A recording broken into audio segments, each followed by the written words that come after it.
सिंधु घाटी सभ्यता, जिसे हड़प्पा सभ्यता भी कहा जाता है, भारतीय उपमहाद्वीप की सबसे प्राचीन नगरीय सभ्यताओं में से एक थी।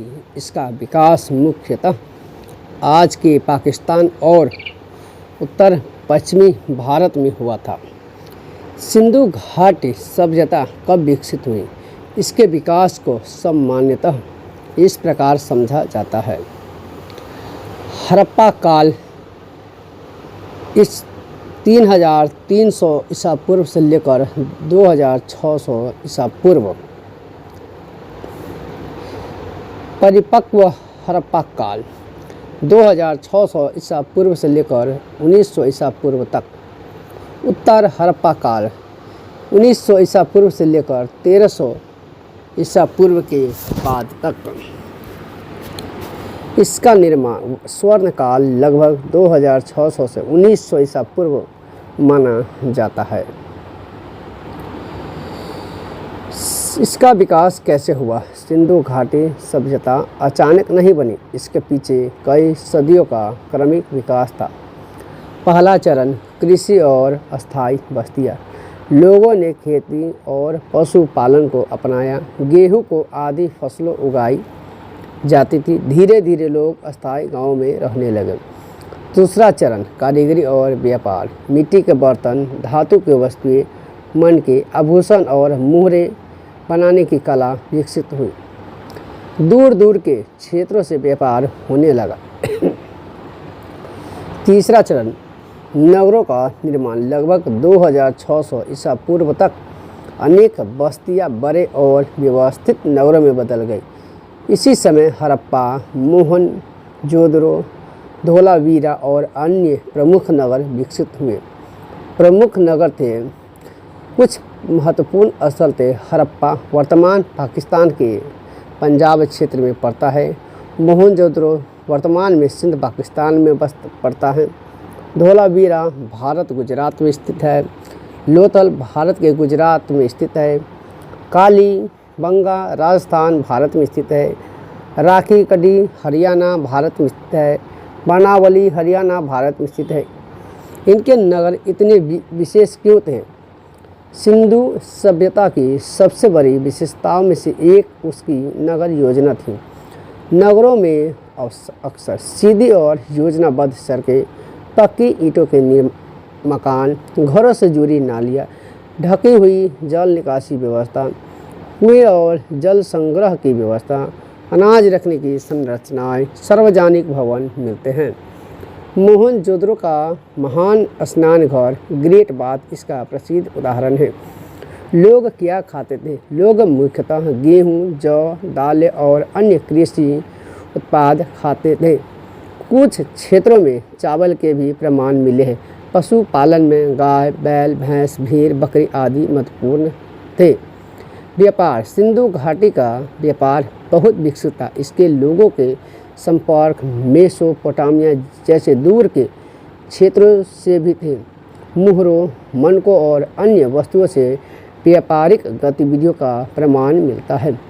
धर्म और संस्कृति। सिंधु सभ्यता की लिपि अभी तक पूरी तरह पढ़ी नहीं जा सकी है। इसके लिए उनके धार्मिक विश्वासों के बारे में निश्चित जानकारी सीमित है।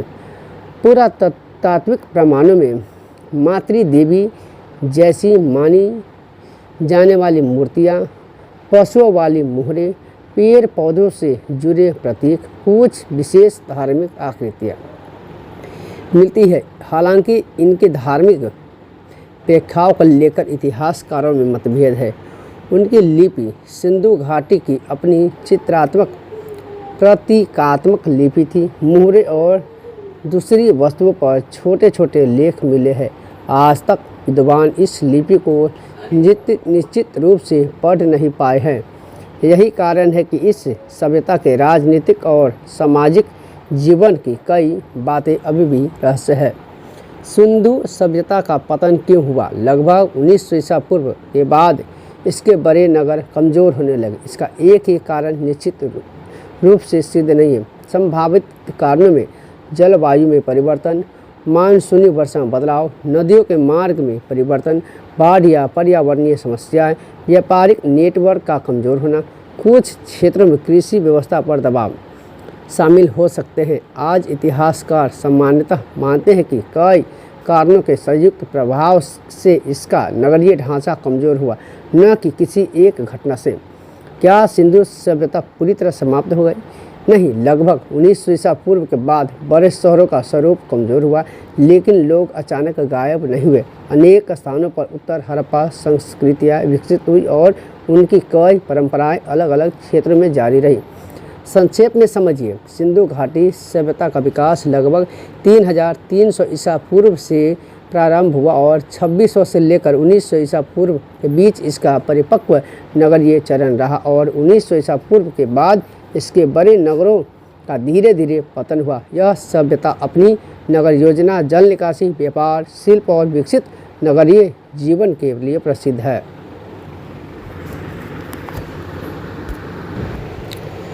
सिंधु घाटी सभ्यता प्राचीन भारत की एक बहुत ही विकसित नगरीय सभ्यता थी, जिसे हड़प्पा सभ्यता भी कहा जाता है।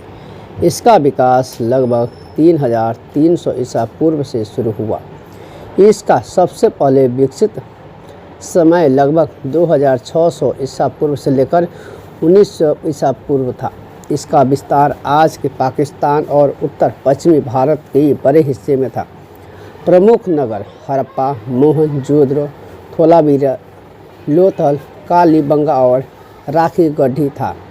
यहाँ पक्की ईंटों के मकान, चौड़ी सड़कें, कुएं और बेहतरीन नालियों की व्यवस्था थी। लोग खेती, पशुपालन, शिल्प और व्यापार करते थे।